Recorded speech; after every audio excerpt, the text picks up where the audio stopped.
Hi guys, welcome back to the channel. In the past I've been talking so much about how you can shoot amazing videos, how you can get great videos. In this video I'm going to be sharing with you some of the mistakes that I made when I had just started video editing. So many people will shoot amazing footage and so many people will shoot those great videos, but one of the stages that will ruin your amazing footage and amazing shots is video editing. So I believe by the end of this video you will have mastered some of the mistakes that I made from my own experience, and I believe you will avoid these mistakes, despite the fact that they say it is good to make mistakes and you learn from them.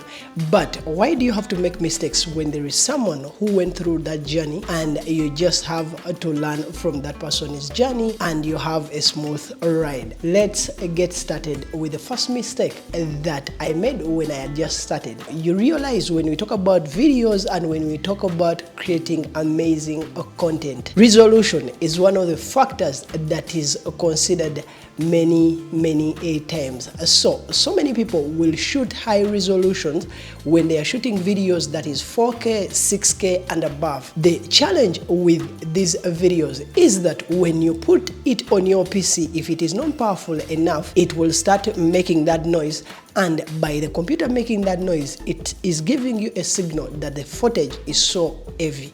Now the solution is always to use the proxies. If you have footage of 4K and bigger resolutions, it is always important that you break that footage down into proxies and you use the proxies to edit. That will make your computer faster, but also you will avoid challenges of lagging playbacks. Don't forget, while you're exporting, you can just relink your videos to the videos that have a good image resolution and you export. That will give you an amazing footage, but the footage that is edited in no time, or you will save time when you're editing. We are living in an era of social media where everyone is trying as much as possible that they get the eye of the viewer, what so many people call hooks. But if I tell you today that one of the worst editing style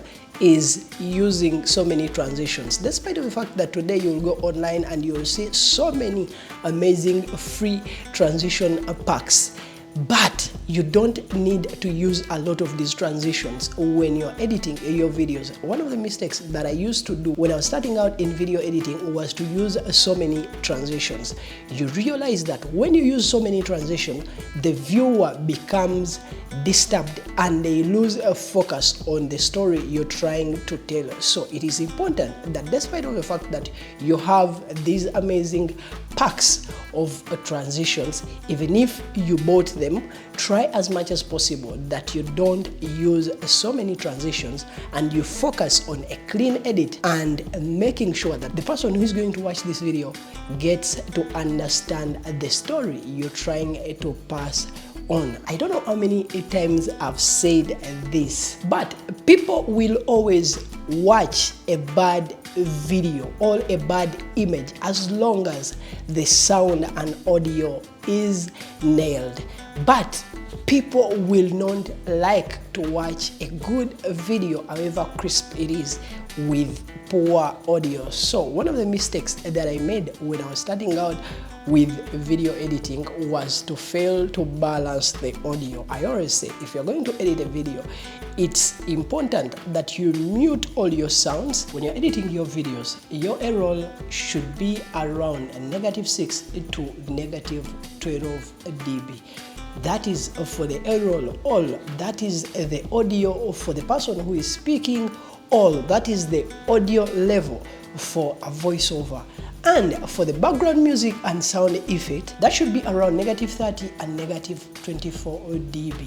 When you nail balancing your audio on these levels, trust me, there is no audio you're going to edit and the audio of the background music will be overlapping the voiceover audio. So always when you're editing your videos, make sure that you balance your audio so that when someone is watching your videos or when someone is watching the video you have edited, audio doesn't distract them or audio doesn't irritate them to reach a level where they can't finish the video you have edited, and that means that the person will not perceive the message that you're trying to pass on. So when you're starting out as a video editor, try as much as possible that you watch tutorials on how you can balance your audio in all softwares that you're using, and this will make you a better editor. I don't know how many people that have told me how LUTs are useless, but what you need to understand is that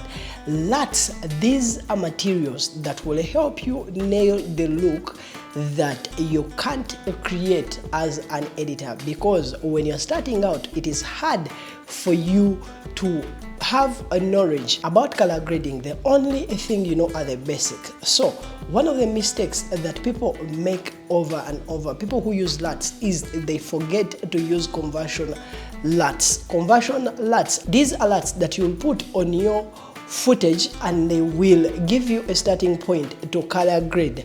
And when you're using a LUT, after putting a conversion LUT on your footage, this will help you so that when you add the LUT, it is easy for you to get that look that you're trying to go for. So before you apply any LUT on the videos, it's important that you first apply a conversion LUT.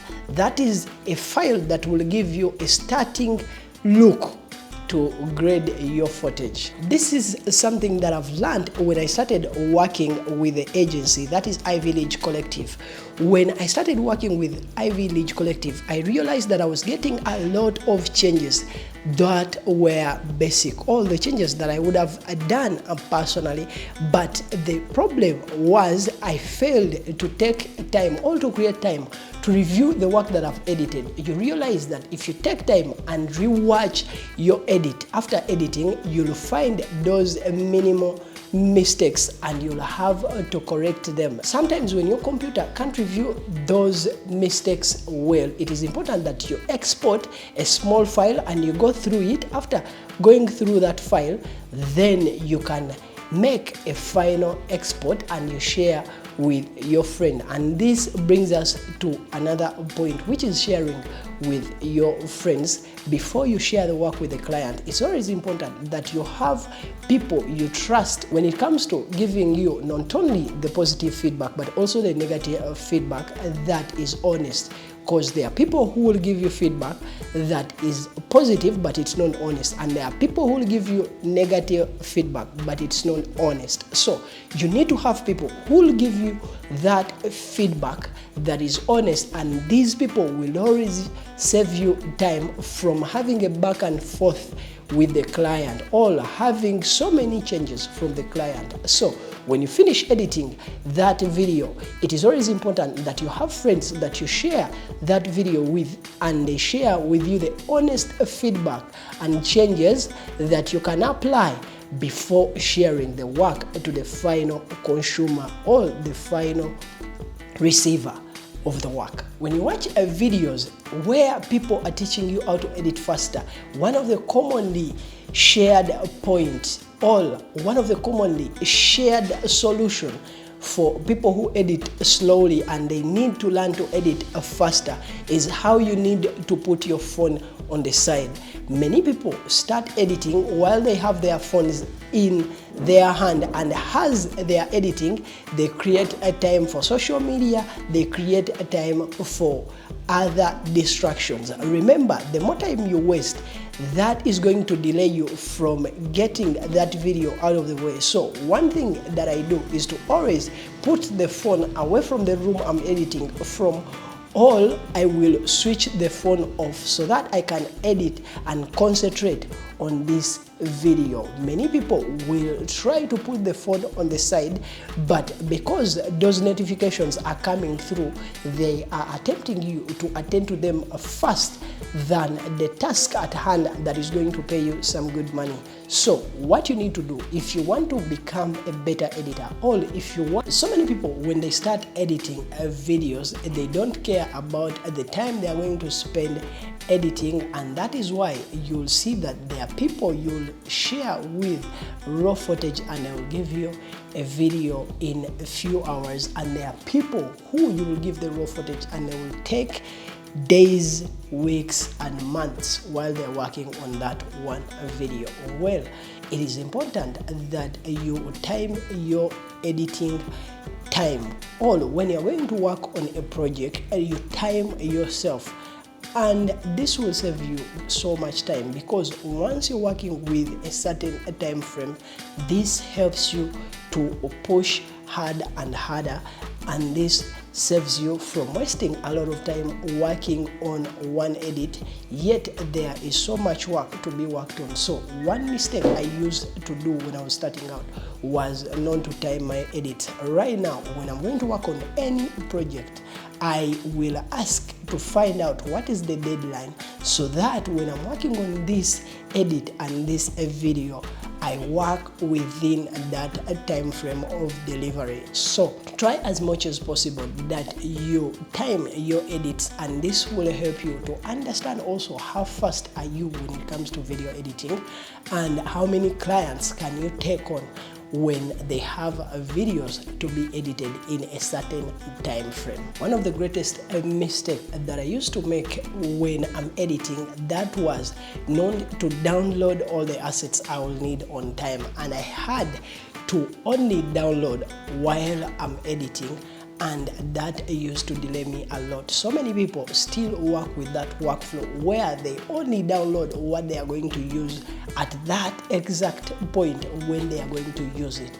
I feel it is important that before you start any edit, you understand what is required, what type of music are you going to use, what type of assets are you going to need, and you download them first. Once you have everything that you need, the footage, the sound effects, the graphics and the titles in one place, then you start on that edit. It will save you a lot of time. In case you are working on a deadline, it is important that you have everything in one place and you edit so fast, because at that point you'll not be having time to look for what you don't have, because you have already downloaded everything that you need for that exact edit. So before you start any edit, take time and download collect all the material you will need for that specific edit and start editing. Trust me, in no time that video will be done. My name is Pius Byagina. If this video has been useful to you, don't forget to like and subscribe, and in case there are pointers that you have that you like me to learn from, or you have any question, please comment that in the comment section below and I will answer it. I'll see you in the next video. Don't forget to subscribe. Peace.